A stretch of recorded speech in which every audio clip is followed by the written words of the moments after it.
مجھے بابا جی رحمت اللہ تعالی علیہ کی ایک بات یاد آتی ہے. علامہ خادم حسین رضوی رحمت اللہ تعالی علیہ، ہزار رحمتیں ان کی قبر پر ہوں.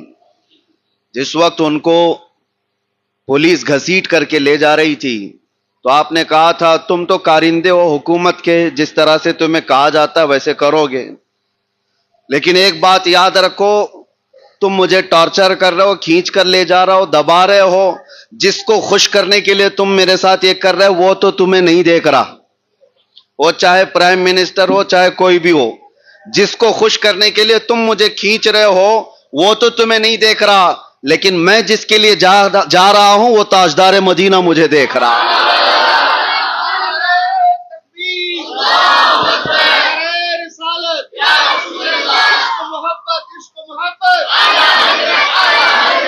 جس کو راضی کرنے کے لیے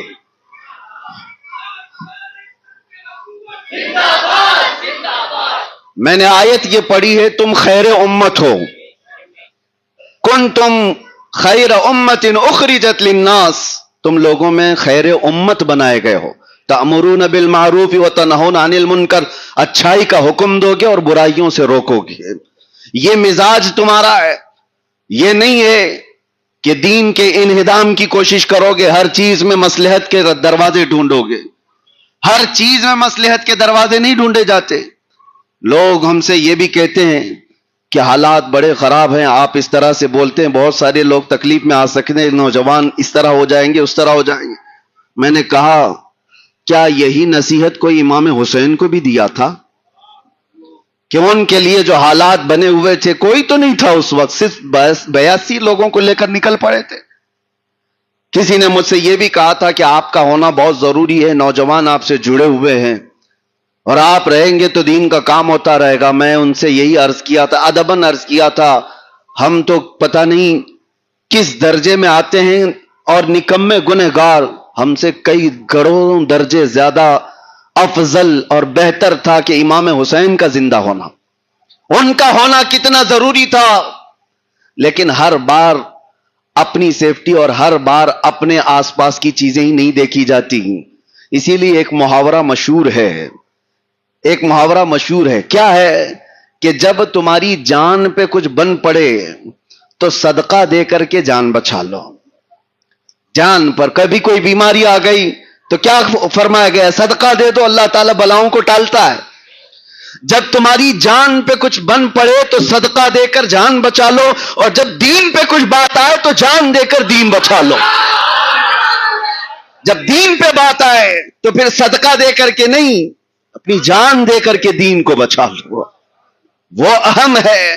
اسی لیے فاضل بریلوی امام اہل سنت فرماتے ہیں، صدیق بلکہ غار میں جاں ان پہ دے چکے، صدیق بلکہ غار میں جاں ان پہ دے چکے، حفظ جان جو جان فروز غرر کی ہے. مطلب جانتے ہو آپ؟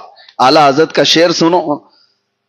جب ہجرت کے موقع پر رسول کریم صلی اللہ تعالی علیہ وسلم غار ثور میں تھے، واقعہ معلوم ہے، حضرت ابو بکر صدیق سارے سوراخوں کو بند کر کے بیٹھے ہوئے تھے، ایک سوراخ پر پاؤں رکھے ہوئے تھے اور اس پر سانپ کاٹ رہا تھا، اور معمولی سانپ نہیں، زہریلا زہر چڑھ گیا تھا.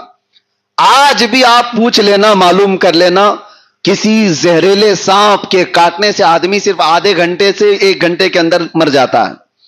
صدیق اکبر کو جو سانپ کاٹا تھا وہ زہر ان کے سینے تک آ چکا تھا پیر سے چڑھتے ہوئے، اور نبی پاک صلی اللہ تعالی علیہ وسلم نے بعد میں ان کا پیر ہٹانے کے بعد اپنا لعاب پاک لگایا، زہر تو ختم ہوا. یہ واقعہ تو معلوم ہے. لیکن سنو، حضرت ابو بکر صدیق نے رسول کریم صلی اللہ تعالی علیہ وسلم کی حفاظت میں، ناموس رسالت کی حفاظت میں کیا چیز دی؟ پاؤں نہیں، انگلی نہیں، بلکہ اپنی پوری جان داؤ پہ لگا دیا. یہ 5 فرض ہیں ہر مومن کے لیے، جس کا زندگی میں اس کو پالن کرنا بہت ضروری ہے. اس میں سب سے پہلا فرض ہے جان کی حفاظت. جان کی حفاظت، دین کی حفاظت، عزت کی حفاظت. 5 چیزیں جو شریعت میں فرمائی گئی ہیں، اس میں سب سے پہلا فرض آپ کی جان کی حفاظت ہے. جان ہے تو پھر سب کچھ ہے. جان کی حفاظت کے بعد جو دوسرا سب سے بڑا فرض ہے نماز کی حفاظت. ٹھیک ہے, نماز کی حفاظت. اور مولا علی شیر خدا اسد اللہ الغالب رضی اللہ تعالیٰ عنہ عصر کی نماز کے وقت حضور پاک کے آرام فرمانے کے وقت کیا کیا تھا انہوں نے؟ سورج ڈوب گیا, ان کی عصر کی نماز قضا ہو گئی. یہ بھی مشہور ہے. کیا حضرت علی جان بوجھ کر کے چھوڑ رہے تھے؟ دیکھ رہے تھے سورج سامنے سے جا رہا ہے, اس کے باوجود حضور پاک صلی اللہ تعالی علیہ وسلم آرام کر رہے ہیں اور حضرت علی جگہ نہیں رہے, اٹھا نہیں رہے. عصر کی نماز قضا ہو گئی, روئے. پھر میرے آقا صلی اللہ علیہ وسلم نے کیا کیا؟ اشارہ کیا سورج کو, واپس آ جا, جہاں پر رکا تھا وہیں پر آ جا, عصر کی نماز علی کی باقی ہے. عصر پڑھ لی. لیکن دونوں نے کیا کیا؟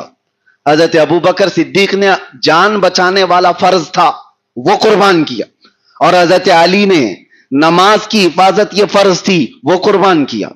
کس کے لیے؟ حضور پاک کے لیے.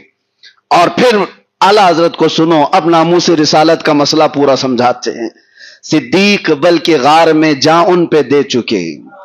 حفظ جان تو جان فروز غرر کی ہے, سارے فرائض کی جان ہے جان کی حفاظت کرنا. اور مولا علی نے واری تیری نیند پر نماز. یا رسول اللہ, مولا علی نے واری تیری نیند پر نماز, وہ بھی نماز عصر جو سب سے اعلیٰ خطر کی ہے. پانچوں نمازوں میں نماز عصر کو نماز وسطیٰ کہا گیا, بیچ والی نماز. اس کی حفاظت کا حکم اللہ نے قرآن میں فرمایا, حافظوا علی الصلوات والصلاۃ الوسطیٰ. اس نماز کی زیادہ حفاظت کرنے کا حکم ہے. اور اعلیٰ حضرت فرماتے ہیں مولا علی نے واری تیری نیند پہ نماز, وہ بھی نماز عصر جو سب سے اعلیٰ خطر کی ہے. دونوں نے, ایک نے جان وار دی اور ایک نے نماز وار دی. اب ہوا کہ آگے اعلیٰ حضرت فرماتے ہیں یا رسول اللہ صلی اللہ تعالی علیہ وسلم, میرے آقا صلی اللہ تعالی علیہ وسلم کی بارگاہ میں کسی نے اپنی محبتیں پیش کی ہیں تو وہاں پر کوئی چیز باقی نہیں رکھی جاتی, بھر بھر کے دیا جاتا ہے. بدلا ہی نہیں بلکہ اتنا دیا سرکار نے مجھ کو جتنی میری اوقات نہیں. یہ تو ان کا کرم ہے, ورنہ مجھ میں تو ایسی بات نہیں. یہ تو ہم زندگی میں دیکھ رہے ہیں. ایک بار کیا حضور پاک کی عزت پر بات کرو, لوگ ٹک ٹک کر کے تمہارا چہرہ دیکھنے لگ جائیں. یہ کس کی عطا ہے؟ حضور پاک کی عطا ہے. صدیق اکبر نے جان وار دی لیکن گئی نہیں جان. مولا علی نے نماز وار دی, ان کی بھی نماز گئی نہیں. ان کی جان بھی بچی ہے, ان کی نماز بھی بچی ہے, گیا کسی کا نہیں. اعلیٰ حضرت فرماتے ہیں تو نے پھیر دی جان اور ان کی نماز. یعنی حضور پاک صلی اللہ علیہ وسلم نے ان کو ان کی نماز پھیر دی اور ان کو ان کی جان پھیر دی. پر وہ تو کر چکے جو کرنی بشر کی ہے, وہ تو کر چکے کرنی بشر کی ہے. اس پورے دو واقعے کے بعد اعلیٰ حضرت کہتے ہیں ثابت ہوا کہ جملہ فرائض فرو ہے. فرع کا مطلب سمجھتے ہو؟ ایک اصل ہے, ایک فرع ہے. اصل مین برانچ اور فرع کا مطلب برانچ ہے. اصل کی جو شاخ ہوتی ہے اس کو فرع کہتے ہیں. اور اعلیٰ حضرت کہتے ہیں جتنے فرض ہیں, نماز ہو, زکات ہو, حج ہو, جان کی حفاظت ہو, یہ سارے فرائض یہ فرع ہیں, برانچ ہیں, شاخ ہیں. کہنے کو تو شریعت میں یہ سب فرض ہیں, لیکن اعلیٰ حضرت کہتے ہیں یہ دو واقعے کے بعد تو پتا چلتا ہے, ثابت ہوا کہ جملہ فرائض فرو ہے, اصل الاصول بندگی اس تاجور کی ہے.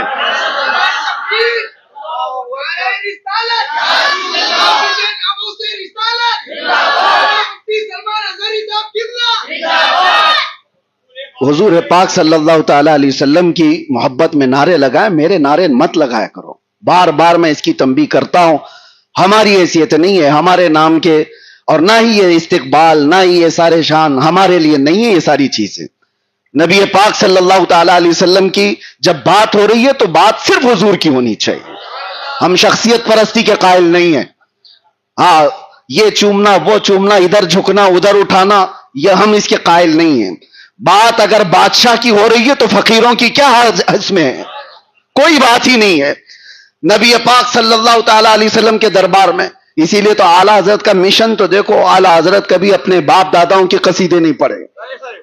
ان کے باپ دادے کم نہیں تھے, وقت کے فہامہ علامہ سب کچھ تھے، لیکن جب قلم اٹھاتے تو یوں کہتے کرو مدح اہل دول رضا، پڑے اس بلا میں میری بلا، میں گدا ہوں اپنے کریم کا، میرا دین پارینہ نہیں، ہمیشہ بارگاہ مصطفیٰ کی تعریف کیا ہے، اسی لیے مولا ان کی تعریف ہر زبان پر آج کرا رہا ہے۔ آپ بھی اسی طرح اسی ماحول کو باقی رکھو، نعرہ لگے تو میرے مصطفیٰ کا، ہاں لبیک کہا جائے، خوب کہا جائے، یہ تسبیح بھی ہے اور بارگاہ مصطفیٰ کی حضوری بھی ہے۔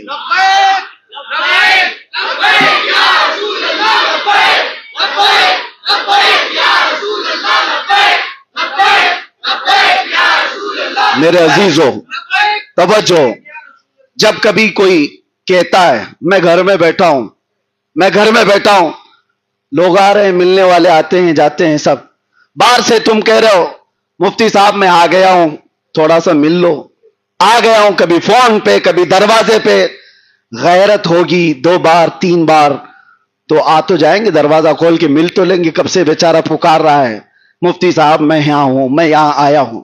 میرے عزیزو بلا تشبیہ و بلا تمثیل، لبیک یا رسول اللہ کا مطلب یہ ہوتا ہے اے اللہ کے رسول میں آ گیا ہوں، اے اللہ کے رسول میں حاضر ہوں۔ کتنی مرتبہ پکارو گے؟ یہ دنیا والے تو دنیا والے، میرا رسول ایسا غیرت مند ہے، وہ ایک ہرن کے آنسو بھی برداشت نہیں کر سکتا، وہ ایک لکڑی کے رونے کو بھی گوارا نہیں کرتا۔ تم تو امتی ہو جس کے لیے میرے آقا رویا کرتے تھے۔ میرا وجدان یہ کہتا ہے کہ لبیک یا رسول اللہ صرف ایک نعرہ نہیں ہے، یہ اپنے نبی پاک کی بارگاہ میں حاضری کا ایک عظیم تحفہ ہے۔ جس دن نظر کرم ہوگی آقا صرف اتنا فرما دیں گے آ جا، کب سے تو پکار رہا۔ یہی تو ہمارا مشن ہے یا رسول اللہ، ہر ستم ہر مصیبت گوارا ہے، بس ایک بار کہہ دو کہ تو ہمارا ہے۔ اللہ ہمیں اسی حال میں زندہ رکھے اور اسی پر موت عطا فرمائے۔ آپ خیر امت ہو، امر بالمعروف اور نہی عن المنکر پر جاری رہو، اچھائی کا حکم دینا اور برائیوں سے روکنا۔ آج ضرورت ہے اس معاشرے کی اصلاح کی۔ مجھے اندازہ ہے بہت سارے لوگوں نے شکایتیں کی، ان بچوں کو بھی جو ابھی 18 سال کے بھی نہیں ہوئے، ابھی 20 سال کے بھی نہیں ہوئے، وہ نشہ کی لت میں گر گئے۔ اور ایسے ایک صاحب ہمارے ابلی کے آئے تھے، وہ دادا ہیں اور ان کے پوتے کی شکایت لے کر میرے پاس آئے تھے، کہا حضرت میرا بچہ 4تھی کلاس میں جاتا ہے۔ 4تھی کلاس کس کو کہتے ہیں؟ کتنا ہوگا؟ 9 سے 10 سال کی عمر ہوگی۔ کہتے ہیں اس کے بیگ میں میں نے کتنی مرتبہ نشہ پکڑا، ڈرگز۔ یہ کہاں سے چیزیں آ رہی ہیں؟ کیا 10 سال اور 12 سال کے بچے اس میں ملوث ہو سکتے ہیں؟ آج کس طرف جا رہی ہے یہ قوم؟ اے نوجوانوں، آپ اس کو یہ مت سمجھو کہ انٹرٹینمنٹ ہے، کر لیں گے چل جائے گا۔ یاد رکھو اللہ کے حضور حاضر ہونا ہے۔ تم میں سے کوئی بھی طاقتور بن کر کے بھی اس دنیا میں 1000 سال جی نہیں سکے گا، جی بھی لیا تو اس کے بعد بھی موت ہے۔ یہاں پر کسی کی دائمی زندگی نہیں ہے، اللہ کے حضور جانا ہے، اور اس حال میں تمہیں لے جایا جائے گا، تمہارے ہاتھ پیر بھی ہل نہیں سکیں گے، تمہارے ناک میں روئی ٹھونس کر کے، تمہارے پیٹ کو رسی باندھ کر کے، انگوٹھوں کو بھی باندھ کر کے لوگ کس طرح لے جاتے ہیں، لے جا کر کے امام کے سامنے رکھ کر اس کو نماز پڑھا کر کے۔ ہم دیکھتے ہیں جب جنازے دفن ہوتے ہیں، یہ بندہ اپنی زندگی میں چھوٹی سی مٹی کی دھول بھی اپنے کپڑے پہ برداشت نہیں کرتا تھا، آج اس کے ہی عزیز بھر مٹی بھر کے اس پر مٹی ڈال کر چلے جاتے ہیں۔ ہم سب کا بھی وہی حشر ہونا ہے، سب کا بھی وہی حال ہے، اور اس قبر میں جانے کے بعد کس کو چیخو گے، کس کو پکارو گے، کس کو بلاؤ گے؟ وہ دوست آئیں گے جو جن کے لیے تم نے ماں باپ کو تک چھوڑ دیا، وہ دوست آئیں گے جن کے لیے تم نے اپنی حیثیت بدل دی، اپنے پیسے برباد کی، کوئی بھی نہیں آتا۔ دوستوں کا تو حال یہ ہے کہ ادھر مٹی نہیں ہوئی ادھر وہ قبرستان سے نکل گئے، کچھ دیر تک اگر کوئی بیٹھا تو بھائی یا باپ بیٹھ جائے یا بیٹا بیٹھ جائے، باقی کسی کا نہیں ہے۔ دنیا ہے، تمہاری سانسوں کی مالا جب تک چل رہی ہے تب تک ساتھ ہے، یا تمہارے ہاتھ میں پیسہ ہے، منصب ہے، تب تک ساتھ ہے، باقی سب چھوڑ کر جائیں گے۔ جب قبر کی تختیاں بند ہو جائیں اور گھوپ اندھیرا چھا جائے، اس وقت کوئی نہیں آتا، کوئی نہیں ہوگا۔ تم نے اپنے آپ کو جب برباد کیا، اس کے بعد سے اس کی شروعات ہوگی۔ قبر کی زندگی آخرت کی پہلی منزل ہے، یہاں سے پھر تمہارا احتساب یہاں سے پھر تمہارا حساب شروع ہو جائے گا. بتا تو نے جوانی کہاں کہاں خرچ کی ہے, کہاں کہاں خرچہ کیا. میرے عزیزو, اس اندھیری رات میں اگر کوئی آتا ہے تو صرف آمنہ کا لال تشریف لاتا ہے. میرے آقا صلی اللہ علیہ وسلم کی آمد کی بات بتائی جاتی ہے. وہ قبر میں تشریف لاتے ہیں. جو نبی پاک صلی اللہ تعالی علیہ وسلم قبر میں بھی آئیں اور حشر میں بھی ہمارا ہاتھ پکڑے. آج تم ان کا دامن پکڑنے سے بھاگ رہے ہو, آج تم ان کے پیچھے چلنے سے بھاگ رہے ہو. آ جاؤ واپس, اٹھو, وگرنہ حشر نہ ہوگا پھر کبھی. دوڑو کے زمانہ چال اپنی چل گیا, اپنے محلوں کو نشہ سے پاک کرو. دل درد کرتا ہے میرے عزیزوں, میرا ان سے کوئی لینا دینا نہیں ہے. ان نوجوان بچوں سے ہمارا کیا رشتہ ہے؟ تم نشہ کرو گے, برباد ہو جاؤ گے, لوگ تماشا دیکھ کر کے ہنسیں گے اور کچھ نہیں ہوگا. ایک چھوٹی سی بچی جنازے میں حاضر تھا, میں آپ کو بتا رہا ہوں, 6 سال کی بچی ہے. اس کا باپ کینسر کی وجہ سے مر گیا, بہت جوانی میں مر گیا. اور کینسر کس وجہ سے؟ نشہ کی وجہ سے. اور اس کی بچی نے ایک بار مجھ سے جو سوال کیا, آج تک دل پہ لگتی ہے بات. کہا کہ حضرت آپ تو بتائیے, ہم تو چھوٹے ہیں اور میری ماں کے لیے ہمارا کیا قصور ہے جو ہمارے ابا اس طرح کر کے چلے گئے؟ ہمارا کیا قصور ہے, ہمارا کیا, پوری زندگی ہم بغیر باپ کے ہی رہیں گے؟ اس بچی کے وہ جملے آج بھی چبھتے ہیں. میں نوجوانوں سے پوچھتا ہوں, تم کس پر ظلم کرو گے؟ تمہارے ساتھ کتنی زندگیاں جڑی ہوئی ہیں, کتنی زندگیاں جڑی ہوئی ہیں. تم اپنے انٹرٹینمنٹ کے لیے, اپنے عیش کے لیے کتنوں کو برباد کرو گے. ان کی زندگیاں نہیں ہیں جو تمہاری آس پر جی رہے ہیں. تمہارے بچے ہیں, بھائی ہیں, بہنیں ہیں, کتنے لوگ تمہارے انتظار میں ہیں. میں جانتا ہوں کتنے ایسی مائیں انتظار میں. کتنے تو نوجوان جیل میں اسی طرح سے دیکھے گئے جو ناحق ایسے کاموں میں مبتلا ہو کر جیل کی سزائیں کاٹ رہے ہیں, اور ان کی مائیں 2-3 گھنٹے باہر گیٹ پر بیٹھی رہتی, دھکے کھاتی ہوئی, دھوپ میں, بارش میں, سب جگہ. ان کو دیکھ کر کے بھی ترس آتا تھا. اور وہ مائیں انتظار کرتی ہیں, بیٹا صحیح ہو کر کیا جائے گا. ہم نے اپنی حیثیت کے مطابق جس کو جتنا اصلاح کرنا تھا وہاں اصلاح کیا ہے. لیکن آپ کو میں یہ بات بتا رہا ہوں کہ تمہاری زندگیاں صرف تمہارے ماں باپ, بھائی بہن اور بیٹوں سے ہی نہیں جڑی ہیں, میرے مصطفیٰ سے جڑی ہوئی ہے. آبرو ماذا نام مصطفیٰ, ہم سب کی عزت و آبرو مصطفیٰ کے نام سے ہے. اور جب میں یہ بات پڑھتا ہوں تو رونگٹے کھڑے ہو جاتے ہیں. میرے آقا نے جو فرمایا, تمہارے تلووں میں کانٹا بھی چبھے تو مجھے اس کا درد ہوتا ہے. کون ہے جو ہماری ان غموں کو سننے والا؟ کون ہے میرے مصطفیٰ کریم صلی اللہ علیہ وسلم کے علاوہ؟ تمہیں پتا ہے ملک الموت جس وقت میرے آقا کی روح لینے آئے تھے, اس وقت میرے آقا نے یہ نہیں کہا کہ نزا کی تکلیف اتنی ہے, بلکہ یہ پوچھا, اے اسرائیل بتا کیا یہ تکلیف میری امت کو بھی دی جائے گی؟ جب ملک الموت نے کہا سکرات سے سب کو گزارا جائے گا, تو حضور کی آنکھوں سے آنسو نکل آئے.